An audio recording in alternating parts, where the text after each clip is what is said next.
श्री एकाक्षर गणपति कवचम गणेशो मे शिरः पातु फालं पातु गजाननः नेत्रे गणपतिः पातु गजकर्णः श्रुति मम कपोलौ गणनाथस्तु घ्राणं गन्धर्वपूजितः मुखं मे सुमुखः पातु चिबुकं गिरिजासुतः जिह्वां पातु गणक्रीडो दन्तान् रक्षतु दुर्मुखः वाचं विनायकः पातु कण्ठं पातु मदोत्कटः स्कन्धौ पातु गजस्कन्धो बाहू मे विघ्ननाशनः हस्तौ रक्षतु हेरम्बो वक्षः पातु महाबलः हृदयं मे गणपति रुदरं मे महोदरः नाभिं गम्भीरहृदयो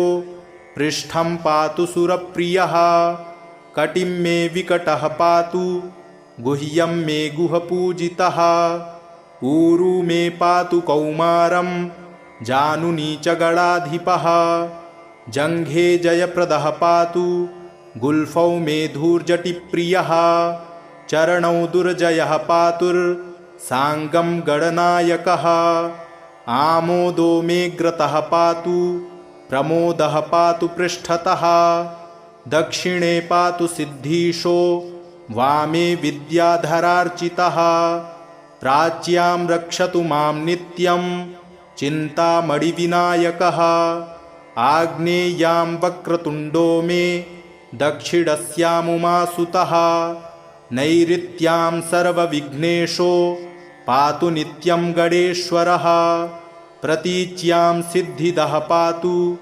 वायव्यां गजकर्णकः कौवेर्यां सर्वसिद्धीशो ईशान्यामीशनन्दनः ऊर्ध्वं विनायकः पातु अधो मूषकवाहनः दिवागोक्षीरधवलः पातु नित्यं गजाननः रात्रौ पातु गणक्रीडो सन्ध्ययोऽसुरवन्दितः पाशाङ्कुशाभयकरः सर्वतः पातु मां सदा ग्रहभूतपिशाचेभ्यो पातु नित्यं गणेश्वरः सत्त्वं रजस्तमो वाचं बुद्धिं ज्ञानं स्मृतिं दयां धर्मं चतुर्विधं लक्ष्मीं लज्जां कीर्तिं कुलं वपुः धनं धान्यगृहान् दारान् पुत्रान् पौत्रान् सखींस्तथा एकदन्तोऽवतु श्रीमान् सर्वतः शङ्करात्मजः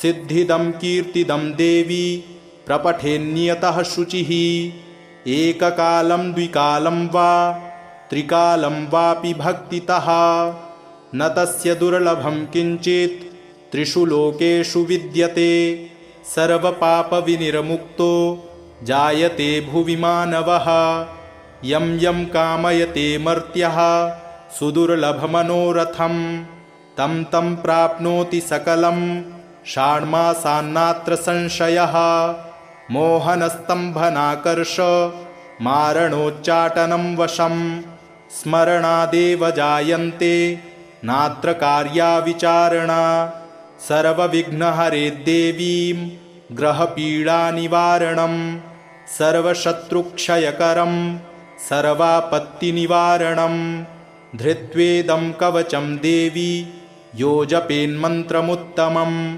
न वाच्यते स विघ्नौघैः कदाचिदपि कुत्रचित् भूर्जे लिखित्वा विधिवत् धारयेद्यो नरः शुचिः एकबाहो शिरः कण्ठे पूजयित्वा गणाधिपम् एकाक्षरस्य मन्त्रस्य कवचं देवि दुर्लभं यो धारयेन्महेशानि न विघ्नैरभिभूयते गणेशहृदयं नाम कवचं सर्वसिद्धिदं पठेद्वा पाठयेद्वापि तस्य सिद्धिः करे स्थिता न प्रकाश्यं महेशानि कवचं यत्र कुत्रचित् दातव्यं भक्तियुक्ताय गुरुदेवपराय च श्रीविष्णुशतनामस्तोत्रम्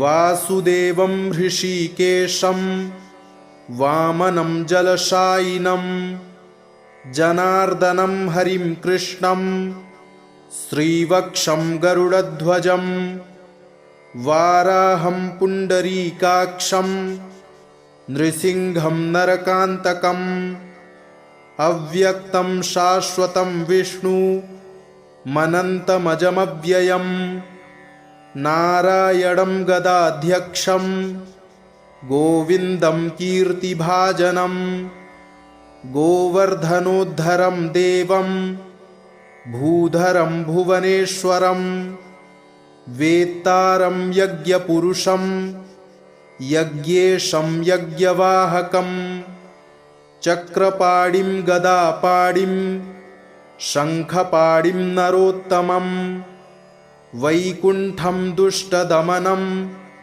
भूगर्भं पीतवाससं त्रिविक्रमं त्रिकालज्ञं त्रिमूर्तिं नन्दिकेश्वरं रामं रामं हयग्रीवं भीमं रौद्रं भवोद्भवं श्रीपतिं श्रीधरं श्रीशं मङ्गलं मङ्गलायुधं दामोदरं दयोपेतं केशवं केशिसूदनं वरेण्यं वरदं विष्णु मानन्दं वसुदेवजं हिरण्यरेतसं दीप्तं पुराणं पुरुषोत्तमं सकलं निष्कलं शुद्धं निर्गुणं गुणशाश्वतं हिरण्यतनुसङ्काशं सूर्यायुतसमप्रभं मेघश्यामं चतुर्बाहुं कुशलं कमलेक्षणं ज्योतिरूपमरूपं च स्वरूपं रूपसंस्थितं सर्वज्ञं सर्वरूपस्थं सर्वेशं सर्वतोमुखं ज्ञानं कूटस्थमचलं ज्ञानदं परमं प्रभुं योगीशं योगनिष्णान्तं योगिनं योगरूपिणम् ईश्वरं सर्वभूतानां वन्दे भूतमयं प्रभुम् इति नाम शतं दिव्यं वैष्णवं खलु पापहं व्यासेन कथितं पूर्वं सर्वपापप्रणाशनं यः पठेत् प्रातरुत्थाय स भवेद्वैष्णवो नरः सर्वपापविशुद्धात्मा विष्णुसायुज्यमाप्नुयात् चान्द्रायणसहस्राणि कन्यादानशतानि च गवां लक्षसहस्राणि मुक्तिभागी भवेन्नरः अश्वमेधायुतं पुण्यं फलं प्राप्नोति मानवः गणेशो मे शिरः पातु फालं पातु गजाननः नेत्रे गणपतिः पातु गजकर्णः श्रुती मम कपोलौ गणनाथस्तु घ्राणं गन्धर्वपूजितः मुखं मे सुमुखः पातु चिबुकं गिरिजासुतः जिह्वां पातु गणक्रीडो दन्तान् रक्षतु दुर्मुखः वाचं विनायकः पातु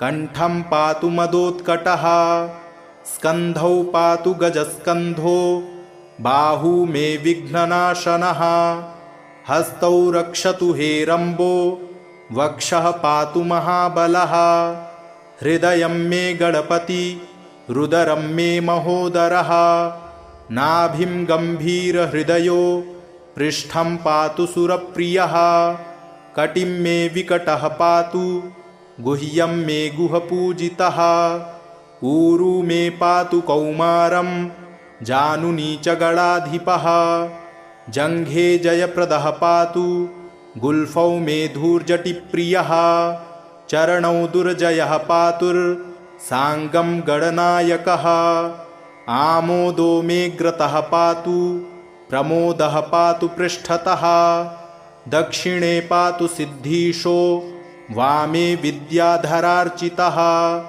प्राच्यां रक्षतु मां नित्यं चिन्तामणिविनायकः आग्नेयां वक्रतुण्डो मे दक्षिणस्यामुमासुतः नैऋत्यां सर्वविघ्नेशो पातु नित्यं गणेश्वरः प्रतीच्यां सिद्धिदः पातु वायव्यां गजकर्णकः कौबेर्यां सर्वसिद्धीशो ईशान्यामीशनन्दनः ऊर्ध्वं विनायकः पातु अधो मूषकवाहनः दिवागोक्षीरधवलः पातु नित्यं गजाननः रात्रौ पातु गणक्रीडो सन्ध्ययोऽसुरवन्दितः पाशाङ्कुशाभयकरः सर्वतः पातु मां सदा ग्रहभूतपिशाचेभ्यो पातु नित्यं गणेश्वरः सत्त्वं रजस्तमो वाचं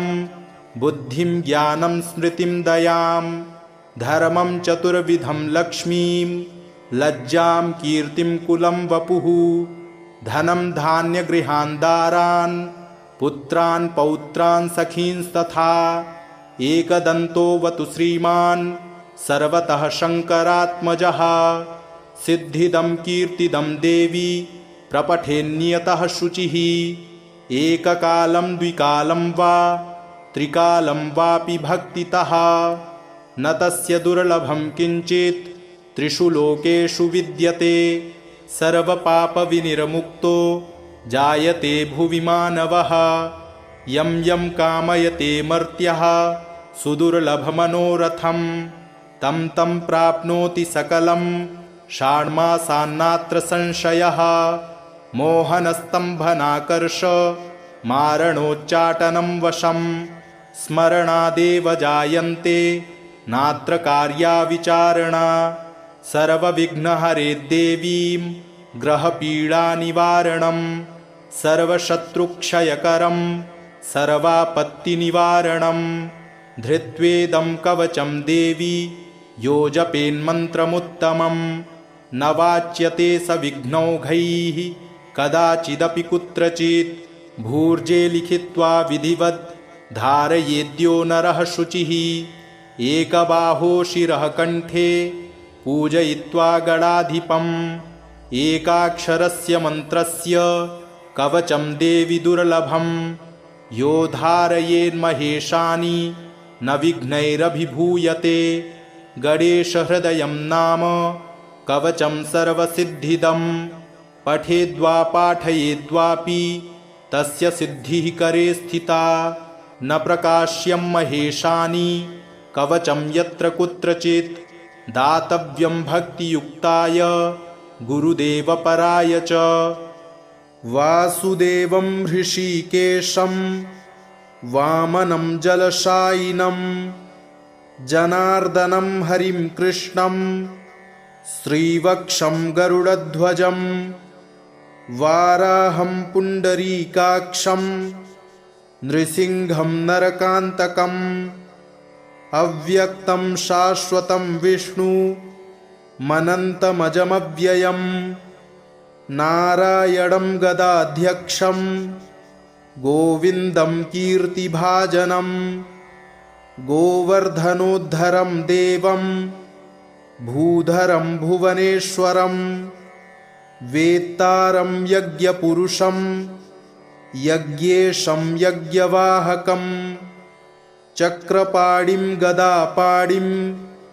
शङ्खपाणिं नरोत्तमं वैकुण्ठं दुष्टदमनं भूगर्भं पीतवाससं त्रिविक्रमं त्रिकालज्ञं त्रिमूर्तिं नन्दिकेश्वरं रामं रामं हयग्रीवं भीमं रौद्रं भवोद्भवं श्रीपतिं श्रीधरं श्रीशं मङ्गलं मङ्गलायुधं दामोदरं दयोपेतं केशवं केशिसूदनं वरेण्यं वरदं विष्णु मानन्दं वसुदेवजं हिरण्यरेतसं दीप्तं पुराणं पुरुषोत्तमं सकलं निष्कलं शुद्धं निर्गुणं गुणशाश्वतं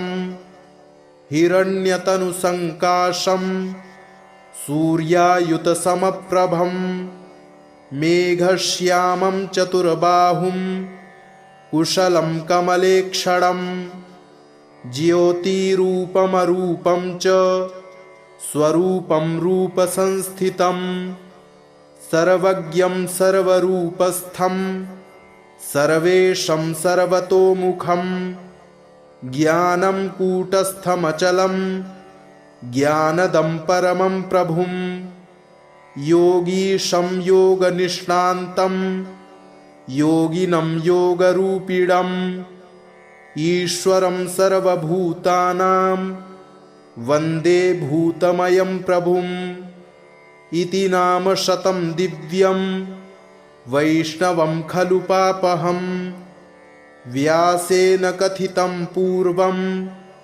सर्वपापप्रणाशनं यः पठेत् प्रातरुत्थाय स भवेद्वैष्णवो नरः सर्वपापविशुद्धात्मा विष्णुसायुज्यमाप्नुयात् चान्द्रायणसहस्राणि कन्यादानशतानि च गवां लक्षसहस्राणि मुक्तिभागी भवेन्नरः अश्वमेधायुतं पुण्यं फलं प्राप्नोति मानवः गणेशो मे शिरः पातु फालं पातु गजाननः नेत्रे गणपतिः पातु गजकर्णः श्रुती मम कपोलौ गणनाथस्तु घ्राणं गन्धर्वपूजितः मुखं मे सुमुखः पातु चिबुकं गिरिजासुतः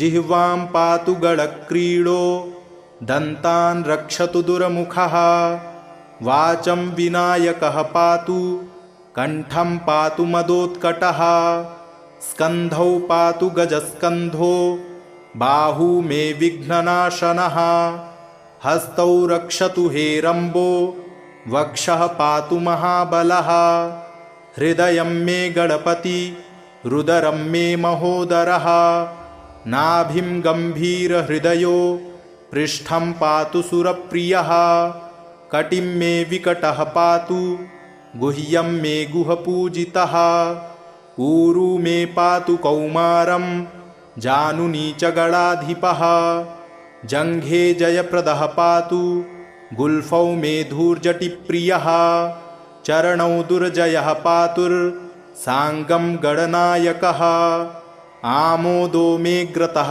पातु प्रमोदः पातु पृष्ठतः दक्षिणे पातु सिद्धीशो वामे विद्याधरार्चितः प्राच्यां रक्षतु मां नित्यं चिन्तामणिविनायकः आग्नेयां वक्रतुण्डो मे दक्षिणस्यामुमासुतः नैऋत्यां सर्वविघ्नेशो पातु नित्यं गणेश्वरः प्रतीच्यां सिद्धिदः पातु वायव्यां गजकर्णकः कौबेर्यां सर्वसिद्धीशो ईशान्यामीशनन्दनः ऊर्ध्वं विनायकः पातु अधो मूषकवाहनः दिवा गोक्षीरधवलः पातु नित्यं गजाननः रात्रौ पातु गणक्रीडो सन्ध्ययोऽसुरवन्दितः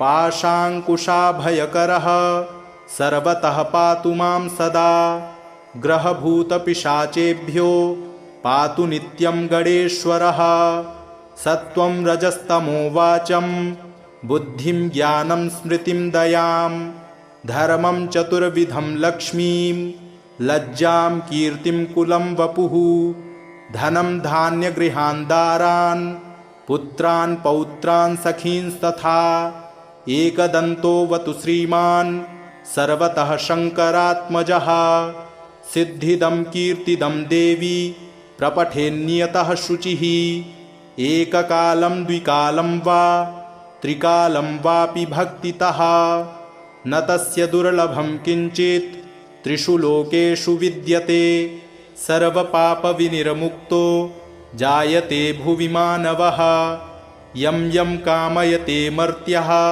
सुदुर्लभमनोरथं तं तं प्राप्नोति सकलं षाण्मासान्नात्र संशयः मोहनस्तम्भनाकर्ष मारणोच्चाटनं वशं स्मरणादेव जायन्ते नात्र कार्या विचारणा सर्वविघ्नहरे देवीं ग्रहपीडानिवारणं सर्वशत्रुक्षयकरं सर्वापत्तिनिवारणं धृत्वेदं कवचं देवी यो जपेन्मन्त्रमुत्तमं न वाच्यते स विघ्नौघैः कदाचिदपि कुत्रचित् भूर्जे लिखित्वा विधिवद् धारयेद्यो नरः शुचिः एकबाहो शिरः कण्ठे पूजयित्वा गणाधिपम् एकाक्षरस्य मन्त्रस्य कवचं देवि दुर्लभं यो धारयेन्महेशानि न विघ्नैरभिभूयते गणेशहृदयं नाम कवचं सर्वसिद्धिदं पठेद्वा पाठयेद्वापि तस्य सिद्धिः करे स्थिता न प्रकाश्यं महेशानि कवचं यत्र कुत्रचित् दातव्यं भक्तियुक्ताय गुरुदेवपराय च वासुदेवं हृषीकेशं वामनं जलशायिनं जनार्दनं हरिं कृष्णं श्रीवक्षं गरुडध्वजं वाराहं पुण्डरीकाक्षं नृसिंहं नरकान्तकम् अव्यक्तं शाश्वतं विष्णु मनन्तमजमव्ययं नारायणं गदाध्यक्षं गोविन्दं कीर्तिभाजनं गोवर्धनोद्धरं देवं भूधरं भुवनेश्वरं वेत्तारं यज्ञपुरुषं यज्ञेशं यज्ञवाहकं चक्रपाणिं गदापाणिं शङ्खपाणिं नरोत्तमं वैकुण्ठं दुष्टदमनं भूगर्भं पीतवाससं त्रिविक्रमं त्रिकालज्ञं त्रिमूर्तिं नन्दिकेश्वरं रामं रामं हयग्रीवं भीमं रौद्रं भवोद्भवं श्रीपतिं श्रीधरं श्रीशं मङ्गलं मङ्गलायुधं दामोदरं दयोपेतं केशवं केशिसूदनं वरेण्यं वरदं विष्णु मानन्दं वसुदेवजं हिरण्यरेतसं दीप्तं पुराणं पुरुषोत्तमं सकलं निष्कलं शुद्धं निर्गुणं गुणशाश्वतं हिरण्यतनुसङ्काशं सूर्यायुतसमप्रभं मेघश्यामं चतुर्बाहुं कुशलं कमलेक्षणं ज्योतिरूपमरूपं च स्वरूपं रूपसंस्थितं सर्वज्ञं सर्वरूपस्थं सर्वेशं सर्वतोमुखं ज्ञानं कूटस्थमचलं ज्ञानदं परमं प्रभुं योगीशं योगनिष्णान्तं योगिनं योगरूपिणम् ईश्वरं सर्वभूतानां वन्दे भूतमयं प्रभुम् इति नाम शतं दिव्यं वैष्णवं खलु पापहं व्यासेन कथितं पूर्वं सर्वपापप्रणाशनं यः पठेत् प्रातरुत्थाय स भवेद्वैष्णवो नरः सर्वपापविशुद्धात्मा विष्णुसायुज्यमाप्नुयात् चान्द्रायणसहस्राणि कन्यादानशतानि च गवां लक्षसहस्राणि मुक्तिभागी भवेन्नरः अश्वमेधायुतं पुण्यं फलं प्राप्नोति मानवः। गणेशो मे शिरः पातु फालं पातु गजाननः। नेत्रे गणपतिः पातु गजकर्णः श्रुति मम। कपोलौ गणनाथस्तु घ्राणं गन्धर्वपूजितः। मुखं मे सुमुखः पातु चिबुकं गिरिजासुतः। जिह्वां पातु गणक्रीडो दन्तान् रक्षतु दुर्मुखः। वाचं विनायकः पातु कण्ठं पातु मदोत्कटः। स्कन्धौ पातु गजस्कन्धो बाहू मे विघ्ननाशनः। हस्तौ रक्षतु हेरम्बो वक्षः पातु महाबलः। हृदयं मे गणपति रुदरं मे महोदरः। नाभिं गम्भीरहृदयो पृष्ठं पातु सुरप्रियः। कटिं मे विकटः पातु गुह्यं मे गुहपूजितः।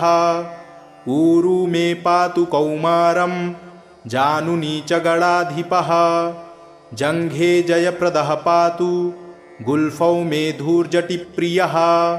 चरणौ दुर्जयः पातुर्साङ्गं गणनायकः। आमोदो मे ग्रतः पातु प्रमोदः पातु पृष्ठतः। दक्षिणे पातु सिद्धीशो वामे विद्याधरार्चितः। प्राच्यां रक्षतु मां नित्यं चिन्तामणिविनायकः। आग्नेयां वक्रतुण्डो मे दक्षिणस्यामुमासुतः। नैऋत्यां सर्वविघ्नेशो पातु नित्यं गणेश्वरः। प्रतीच्यां सिद्धिदः पातु वायव्यां गजकर्णकः। कौबेर्यां सर्वसिद्धीशो ईशान्यामीशनन्दनः। ऊर्ध्वं विनायकः पातु अधो मूषकवाहनः। दिवागोक्षीरधवलः पातु नित्यं गजाननः। रात्रौ पातु गणक्रीडो सन्ध्ययोऽसुरवन्दितः। पाशाङ्कुशाभयकरः सर्वतः पातु मां सदा। ग्रहभूतपिशाचेभ्यो पातु नित्यं गणेश्वरः।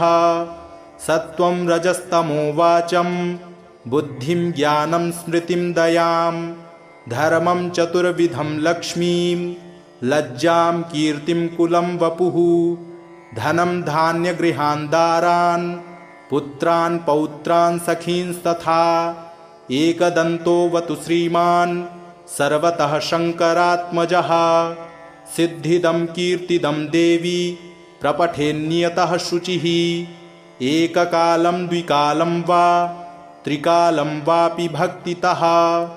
न तस्य दुर्लभं किञ्चित् त्रिषु लोकेषु विद्यते। सर्वपापविनिर्मुक्तो जायते भुवि मानवः। यं यं कामयते मर्त्यः सुदुर्लभमनोरथं तं तं प्राप्नोति सकलं षाण्मासान्नात्र संशयः। मोहनस्तम्भनाकर्ष मारणोच्चाटनं वशं। स्मरणादेव जायन्ते नात्र कार्या विचारणा। सर्वविघ्नहरे देवीं ग्रहपीडानिवारणं। सर्वशत्रुक्षयकरं सर्वापत्तिनिवारणं। धृत्वेदं कवचं देवी यो जपेन्मन्त्रमुत्तमं। न वाच्यते स विघ्नौघैः कदाचिदपि कुत्रचित्। भूर्जे लिखित्वा विधिवत् धारयेद्यो नरः शुचिः।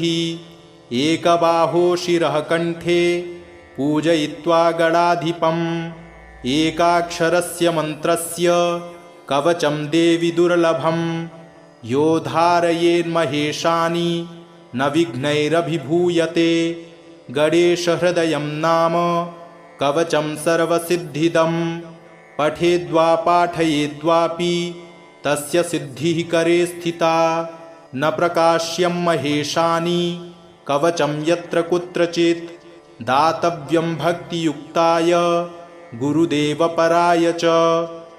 वासुदेवं हृषीकेशं वामनं जलशायिनं जनार्दनं हरिं कृष्णं श्रीवक्षं गरुडध्वजं वाराहं पुण्डरीकाक्षं नृसिंहं नरकान्तकम् अव्यक्तं शाश्वतं विष्णु मनन्तमजमव्ययं नारायणं गदाध्यक्षं गोविन्दं कीर्तिभाजनं गोवर्धनोद्धरं देवं भूधरं भुवनेश्वरं वेत्तारं यज्ञपुरुषं यज्ञेशं यज्ञवाहकं चक्रपाणिं गदापाणिं शङ्खपाणिं नरोत्तमं वैकुण्ठं दुष्टदमनं भूगर्भं पीतवाससं त्रिविक्रमं त्रिकालज्ञं त्रिमूर्तिं नन्दिकेश्वरं रामं रामं हयग्रीवं भीमं रौद्रं भवोद्भवं श्रीपतिं श्रीधरं श्रीशं मङ्गलं मङ्गलायुधं दामोदरं दयोपेतं केशवं केशिसूदनं वरेण्यं वरदं विष्णु मानन्दं वसुदेवजं हिरण्यरेतसं दीप्तं पुराणं पुरुषोत्तमं सकलं निष्कलं शुद्धं निर्गुणं गुणशाश्वतं हिरण्यतनुसङ्काशं सूर्यायुतसमप्रभं मेघश्यामं चतुर्बाहुं कुशलं कमलेक्षणं ज्योतिरूपमरूपं च स्वरूपं रूपसंस्थितं सर्वज्ञं सर्वरूपस्थं सर्वेशं सर्वतोमुखं ज्ञानं कूटस्थमचलं ज्ञानदं परमं प्रभुं योगीशं योगनिष्णान्तं योगिनं योगरूपिणम् ईश्वरं सर्वभूतानां वन्दे भूतमयं प्रभुम् इति नाम शतं दिव्यं वैष्णवं खलु पापहं व्यासेन कथितं पूर्वं सर्वपापप्रणाशनं यः पठेत् प्रातरुत्थाय स भवेद्वैष्णवो नरः सर्वपापविशुद्धात्मा विष्णुसायुज्यमाप्नुयात् चान्द्रायणसहस्राणि कन्यादानशतानि च गवां लक्षसहस्राणि मुक्तिभागी भवेन्नरः अश्वमेधायुतं पुण्यं फलं प्राप्नोति मानवः गणेशो मे शिरः पातु फालं पातु गजाननः नेत्रे गणपतिः पातु गजकर्णः श्रुती मम कपोलौ गणनाथस्तु घ्राणं गन्धर्वपूजितः मुखं मे सुमुखः पातु चिबुकं गिरिजासुतः जिह्वां पातु गणक्रीडो दन्तान् रक्षतु दुर्मुखः वाचं विनायकः पातु कण्ठं पातु मदोत्कटः स्कन्धौ पातु गजस्कन्धो बाहू मे विघ्ननाशनः हस्तौ रक्षतु हेरम्बो वक्षः पातु महाबलः हृदयं मे गणपति रुदरं मे महोदरः नाभिं गम्भीरहृदयो पृष्ठं पातु सुरप्रियः कटिं मे विकटः पातु गुह्यं मे गुहपूजितः ऊरू मे पातु कौमारं जानुनी च गणाधिपः जङ्घे जयप्रदः पातु गुल्फौ मे धूर्जटिप्रियः चरणौ दुर्जयः पातुर्साङ्गं गणनायकः आमोदो मे ग्रतः पातु प्रमोदः पातु पृष्ठतः दक्षिणे पातु सिद्धीशो वामे विद्याधरार्चितः प्राच्यां रक्षतु मां नित्यं चिन्तामणिविनायकः। आग्नेयां वक्रतुण्डो मे दक्षिणस्यामुमासुतः। नैऋत्यां सर्वविघ्नेशो पातु नित्यं गणेश्वरः। प्रतीच्यां सिद्धिदः पातु वायव्यां गजकर्णकः। कौवेर्यां सर्वसिद्धीशो ईशान्यामीशनन्दनः। ऊर्ध्वं विनायकः पातु अधो मूषकवाहनः। दिवागोक्षीरधवलः पातु नित्यं गजाननः। रात्रौ पातु गणक्रीडो सन्ध्ययोऽसुरवन्दितः। पाशाङ्कुशाभयकरः सर्वतः पातु मां सदा। ग्रहभूतपिशाचेभ्यो पातु नित्यं गणेश्वरः। सत्त्वं रजस्तमो वाचं बुद्धिं ज्ञानं स्मृतिं दयां। धर्मं चतुर्विधं लक्ष्मीं लज्जां कीर्तिं कुलं वपुः। धनं धान्यगृहान् दारान् पुत्रान् पौत्रान् सखींस्तथा। एकदन्तोऽवतु श्रीमान् सर्वतः शङ्करात्मजः। सिद्धिदं कीर्तिदं देवी प्रपठेन्नियतः शुचिः। एककालं द्विकालं वा त्रिकालं वापि भक्तितः। न तस्य दुर्लभं किञ्चित् त्रिषु लोकेषु विद्यते। सर्वपापविनिर्मुक्तो जायते भुवि मानवः। यं यं कामयते मर्त्यः सुदुर्लभमनोरथं तं तं प्राप्नोति सकलं षाण्मासान्नात्र संशयः। मोहनस्तम्भनाकर्ष मारणोच्चाटनं वशं। स्मरणादेव जायन्ते नात्र कार्या विचारणा। सर्वविघ्नहरे देवीं ग्रहपीडानिवारणं। सर्वशत्रुक्षयकरं सर्वापत्तिनिवारणं। धृत्वेदं कवचं देवी यो जपेन्मन्त्रमुत्तमं। न वाच्यते स विघ्नौघैः कदाचिदपि कुत्रचित्। भूर्जे लिखित्वा विधिवत् धारयेद्यो नरः शुचिः। एकबाहो शिरः कण्ठे पूजयित्वा गणाधिपम्। एकाक्षरस्य मन्त्रस्य कवचं देवि दुर्लभं। यो धारयेन्महेशानि न विघ्नैरभिभूयते। गणेशहृदयं नाम कवचं सर्वसिद्धिदं। पठेद्वा पाठयेद्वापि तस्य सिद्धिः करे स्थिता। न प्रकाश्यं महेशानि कवचं यत्र कुत्रचित्। दातव्यं भक्तियुक्ताय गुरुदेवपराय च। वासुदेवं हृषीकेशं वामनं जलशायिनं। जनार्दनं हरिं कृष्णं श्रीवक्षं गरुडध्वजं। वाराहं पुण्डरीकाक्षं नृसिंहं नरकान्तकम्। अव्यक्तं शाश्वतं विष्णु मनन्तमजमव्ययम्। नारायणं गदाध्यक्षं गोविन्दं कीर्तिभाजनं। गोवर्धनोद्धरं देवं भूधरं भुवनेश्वरं। वेत्तारं यज्ञपुरुषं यज्ञेशं यज्ञवाहकम्। चक्रपाणिं गदापाणिं शङ्खपाणिं नरोत्तमम्।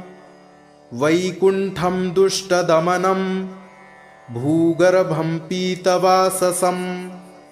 त्रिविक्रमं त्रिकालज्ञं त्रिमूर्तिं नन्दिकेश्वरं। रामं रामं हयग्रीवं भीमं रौद्रं भवोद्भवम्। श्रीपतिं श्रीधरं श्रीशं मङ्गलं मङ्गलायुधम्। दामोदरं दयोपेतं केशवं केशिसूदनं। वरेण्यं वरदं विष्णु मानन्दं वसुदेवजं। हिरण्यरेतसं दीप्तं पुराणं पुरुषोत्तमं। सकलं निष्कलं शुद्धं निर्गुणं गुणशाश्वतं हिरण्यतनुसङ्काशं सूर्यायुतसमप्रभं मेघश्यामं चतुर्बाहुं कुशलं कमलेक्षणं ज्योतिरूपमरूपं च स्वरूपं रूपसंस्थितं सर्वज्ञं सर्वरूपस्थं सर्वेशं सर्वतोमुखं ज्ञानं कूटस्थमचलं ज्ञानदं परमं प्रभुं योगीशं योगनिष्णान्तं योगिनं योगरूपिणम् ईश्वरं सर्वभूतानां वन्दे भूतमयं प्रभुम् इति नाम शतं दिव्यं वैष्णवं खलु पापहं व्यासेन कथितं पूर्वं सर्वपापप्रणाशनं यः पठेत् प्रातरुत्थाय स भवेद्वैष्णवो नरः सर्वपापविशुद्धात्मा विष्णुसायुज्यमाप्नुयात् चान्द्रायणसहस्राणि कन्यादानशतानि च गवां लक्षसहस्राणि मुक्तिभागी भवेन्नरः अश्वमेधायुतं पुण्यं फलं प्राप्नोति मानवः इति श्रीविष्णुशतनामस्तोत्रम् सम्पूर्णम्।